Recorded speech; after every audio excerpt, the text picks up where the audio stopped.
AZS-nin ötən il kredit üçün xidmət haqqının artırılması ilə bağlı qəbul etdiyi qərar bu gündən qüvvəyə minib. Qlobalaz xəbər verir ki, qərara əsasən bu gündən etibarən 1 manatlıq sim kredit üçün 0,30 manat, indiyədək 0,20 manat, 2 manatlıq sim kredit üçün 0,60 manat, indiyədək 0,40 manat, 2 manatlıq sim taksit üçün 0,60 manat, indiyədək 0,40 manat, 3 manatlıq sim kredit üçün isə 0,90 manat, indiyədək 0,60 manat xidmət haqqı tətbiq ediləcək.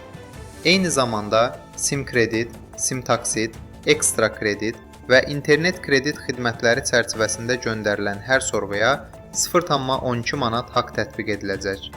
İndiyədək isə sim kredit xidmətindən yararlanmaq üçün göndərilən hər bir SMS-in qiyməti 0,08 manat təşkil edib.